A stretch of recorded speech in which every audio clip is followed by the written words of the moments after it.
Оргил худалдааны төвийн хамт олон жил бүр нийгмийн хариуцлагынхаа хүрээнд шинэ оны босгон дээр хүүхэд багчууд ахмад наснуудаа баярлуулдаг уламжлалтай байлаа. Уламжлалын дагуу Жамблын Ганбаатар захиралтай хамт олон шинэ жилийн баярыг тохиолдуулан Баянгол дүргийнхээ ахмад наснуудыг хүлээн авч хүндэтгэл үзүүлэн баярлууллаа. Оргил худалдааны төвийн анхны салбар Баянгол дүргт байрдаг байгаа. Энэ одоо анхны салбар маань одоо цаашаа өргөжөөд бид Улаанбаатар хотод одоо 12 салбартай болсон байгаа. Энийг бэлгшээгээд бид нэр жил болгон хүүхдүүдтэй ахмадуудтай бэлэг тараадаг ийм уламжлалтай байгаа. Энэ уламжлал маань мэдээж хэрэг чиний асуусан одоо нийгмийн хариуцлагын хүрээнд бол хийгддэг байгаа.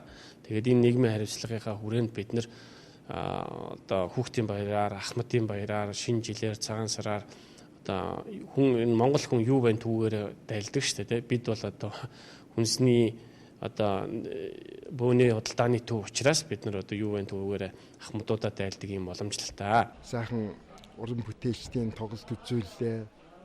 Тэгэхээр энэ хүн одоо оргил худалдааны төвөөр бид нар үйлчлүүлж байсан. Энэ бол бид нар тэр оргил худалдааны төвийнхаа ямархуу байдгийг мэднэ. Харин өнөөдөр ингэж бид нарыг ахмадуудаа хүндэтгэж ингэж ийм сайхан зохион байгуулалтаа, ийм сайхан уран бүтээлчдийг цуглуулад ахмадууд цуглуулж байгаад баярлж байна. Ахмадууд одоо 70-80 гарсан өгчүүд одоо ер нь их л баярлж байна да. Төвийн захирал Ганбаатарт дахин баяр хүргэе. Оргил худалдааны төвийн захирал Ганбаатарын зохион байгуулсан энэ урлагийн тоглолт за бусад одоо арга хэмжээнүүд нь бол маш их баярлалаа.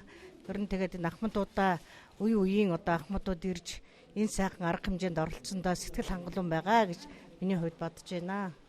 Шинэ онтой зэрэгцэн хүн бүрийн сэтгэл догдолсон хүлээлтийн байдалтай болжээ. За энэ үед наснуудаа баярлуулдаг уламжлал нь Баянгол дүргийн ахмадуудын дунд хүлээлт үүсгдэг болсон байна. Оргил худалдааны төвийн нийгмийн хариуцлагынхаа төлөө хийдэг энэ ажил бусад дүрэг буюу Налайх, Чингэлтэй, Баян зүрх гээд үргэлжилж байгаамаа. Цаашдаа Жамблын Ганбаатар захирал оргил худалдааны төвийн хамт олон ахмадууд хүүхдүүдэд зориулсан хөтөлбөрүүдэд үргэлжлүүлэхээр төлөвлөж байна.